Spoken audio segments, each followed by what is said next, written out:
नमस्कार बच्चों, मैं राजिका अग्रवाल स्वागत करती हूँ आप सभी का आज की इस क्लास में।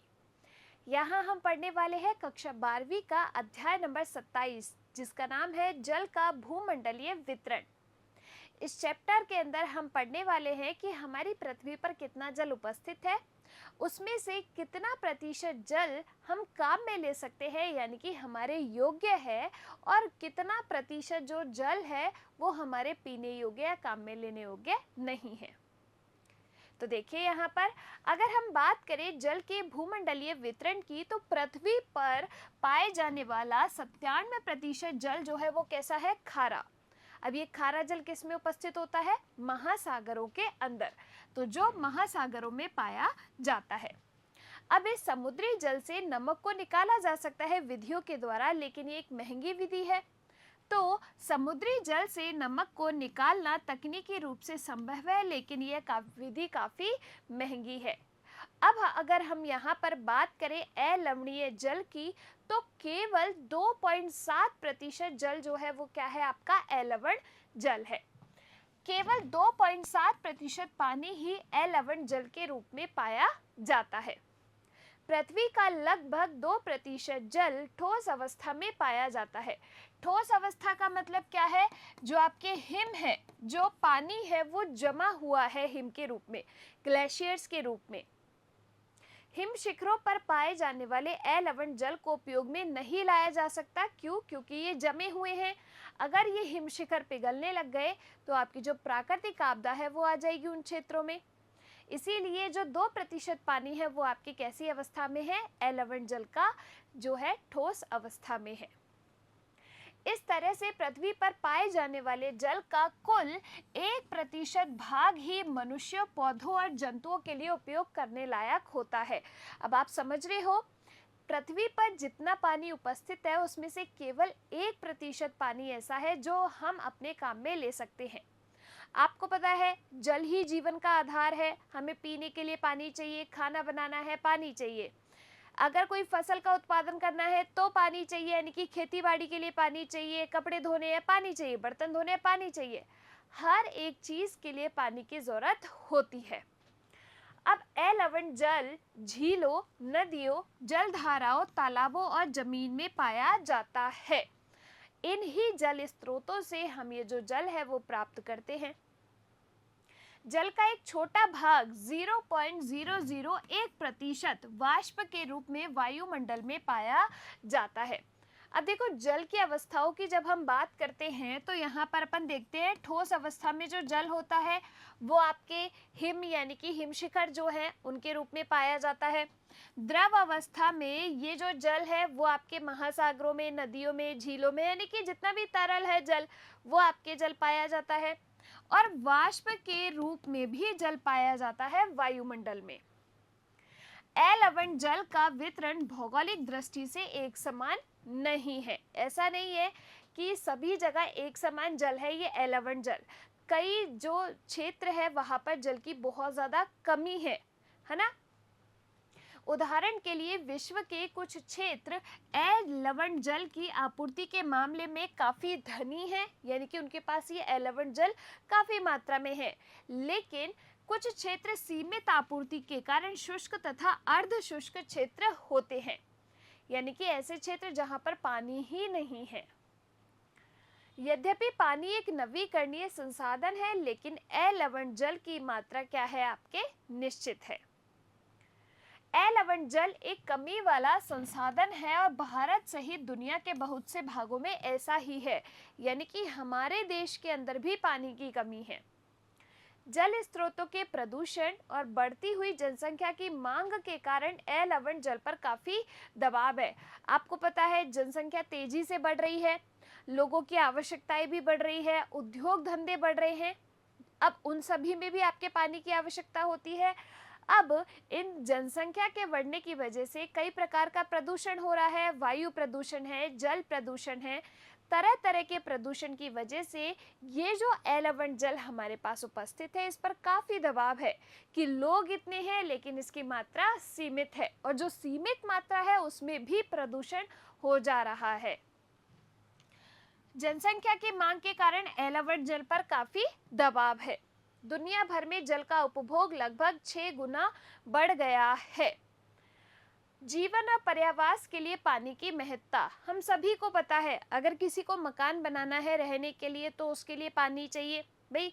जो सीमेंट ईंट वगैरह लग जाती है, छत पर डल जाती है, तो फिर तराई करते हैं ना, तो पानी से ही तो तराई करते हैं। अब अगर मान लो उस घर में रहने लग गए तो पीने के लिए भी पानी चाहिए, कपड़े धोने है पानी चाहिए, नहाना है पानी चाहिए। अब आजकल तो मनोरंजन क्रियाओं के लिए भी आपके पानी की आवश्यकता होती है। जैसे बड़े बड़े स्विमिंग पूल बना दिए हैं, उनके लिए पानी की जरूरत होती है। तो हर एक चीज के लिए आपको पानी की जरूरत होती है। पानी जीवधारियों की कोशिकाओं के जीव द्रव्य का एक अत्यंत महत्वपूर्ण घटक है।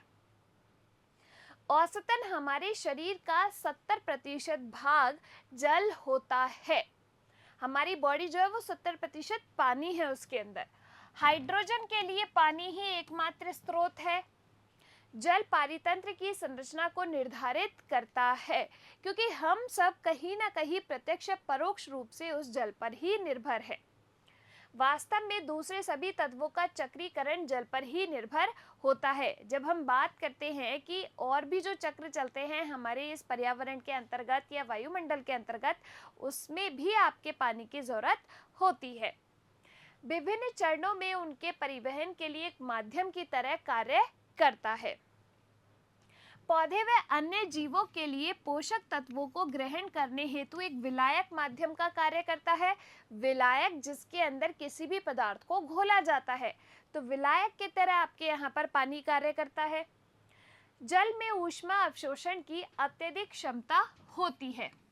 इसके साथ ही जलवायु में आने वाले परिवर्तन भी समुद्रों के प्रभाव से ही आते हैं। वे प्रकाश संश्लेषित पादप प्लवकों की एक बहुत बड़ी जनसंख्या को आश्रय देते हैं। अब आपको पता है प्रकाश संश्लेषण की प्रक्रिया होगी तो जिसमें क्या होता है, कार्बन डाइऑक्साइड और जल जो है उसको अवशोषित किया जाता है आपके पादपों के द्वारा। तो अवशोषण हो रहा है, यानी कि जल यहाँ पर भी चाहिए।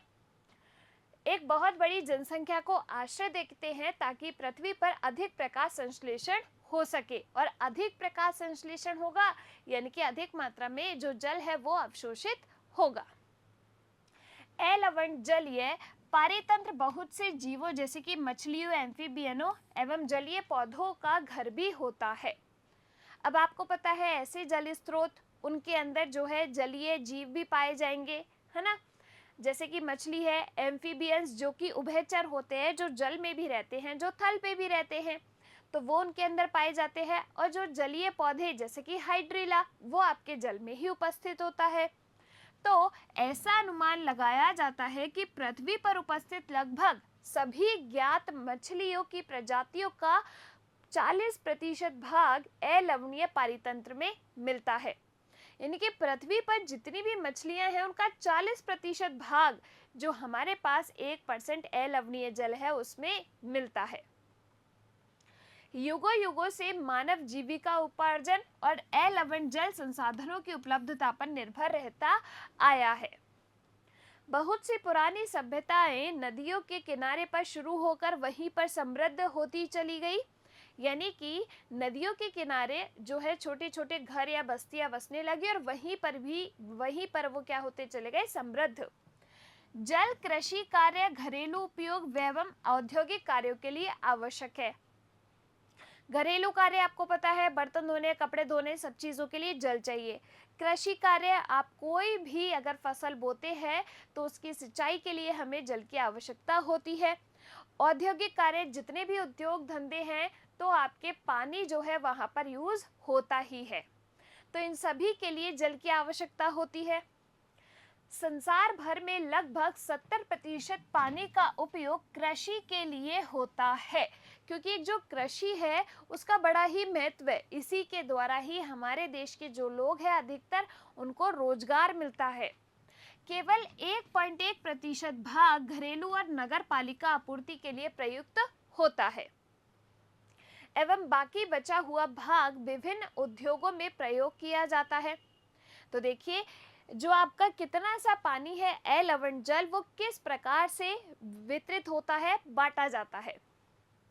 अप्रभावी रूप से प्रयोग करने एवं मानव प्रक्रियाओं द्वारा बहुत सारा जल व्यर्थ हो जाता है। आपको पता है जैसे क्या हो रहा है कि शावर से नहाना है, भाई शावर ऑन किया, इधर उधर लग गए, लेकिन वो शावर से पानी बहता ही जा रहा है, यानी कि जो है फिजूल खर्च किया जाता है इस पानी का। समस्त विश्व में प्रति व्यक्ति लवण जल की उपलब्धता कम होती जा रही है। जैसे कि अगर हम बात करें बेंगलोर की, तो पानी ही खत्म हो गया है, लोगों को पानी नहीं मिल रहा वहां पर, यानी कि पानी की कमी हो गई है। जल की कमी न केवल फसल उत्पादन को बल्कि पर्यावरण की गुणवत्ता, वन्य जीवन एवं अन्य दूसरे जीवधारियों को भी प्रभावित करती है। तो हम सभी जो जीव है वो पानी पर ही निर्भर है, और अगर पानी नहीं होगा, इसकी कमी होगी, तो हमारे जीवन पर प्रभाव पड़ेगा ही पड़ेगा।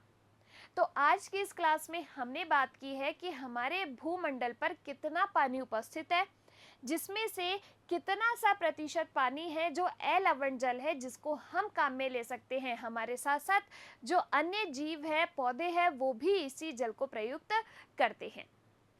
तो पानी को बचाकर रखना बहुत ज़्यादा ज़रूरी है, क्योंकि इसकी मात्रा सीमित है। क्लियर हुई बात यहाँ पर? अगर आपको क्लास पसंद आई है, आप इस क्लास को लाइक कीजिए, डाउट है कमेंट सेक्शन के अंदर लिखिए। हम मिलेंगे इसी चैप्टर के अगले टॉपिक के साथ अगली क्लास में। तब तक आप लोग खुश रहिए, स्वस्थ रहिए। धन्यवाद।